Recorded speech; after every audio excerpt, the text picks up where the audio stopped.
Тууганда Рахат плюс акча алмаштыруу жайынан баштайбыз. Бул жерде доллар 87 сом 40 тыйын, евро 101 сом 50 тыйын, рубль 1.11,5 тыйын. Рубль кече өзгөрүлгөн, көтөрүлгөн. Биз бирок кол бошобой тарталбай калганбыз. Алдын ала кечирим сурайбыз. Лира 2 сом, тенге 0.16,5 тыйын мына. Туугандар, ассаламу алейкум, урматтуу биздин каналдын катталуучулары, алыс жакындан көрүп жаткан мекендештер, саламатсыздарбы? Бүгүн 16 июль 2025 жыл. Алдыда Бишкек шаары шлагбаум Фучик жактан курс валютарды көрүп алыңыздар, туугандар. Кандай болуп жатат? Чоо көрмөкчүбүз.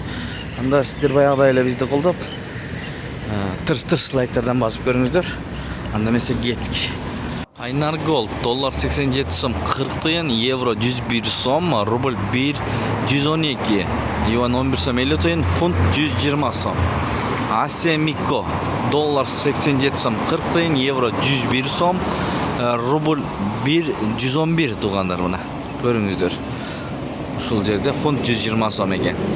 IBK плюс доллар 87 сом 40 тыйын, евро 101 сом, рубль 111. Эң төмөн 111 экен бул жакта туугандар. Эң жогору 111,5 тыйын рубль боюнча. Тенге 0.16,5 тыйын, лира 2 сом, юан 11 сом 50 тыйын. Туугандар, эртең мененки курс валютарды көрүп жатасыздар. Бишкек шлагбаум жактан люкс акча алмаштыруу жайы менен жыйынтыктайбыз. Тапканыңыздарга береке берсин, эң башкысы достор. Люкс акча алмаштыруу жайына доллар 87 сом 40 тыйын, евро 101 сом, рубль 111, казак теңгеси 0.16,5 тыйын, лира 2 сом. Мына ушундай болду эртең мененки курс валют туугандар. Бизди ар дайым көрүп колдоп турган бир туугандарга ыраазычылыктарды билдиребиз.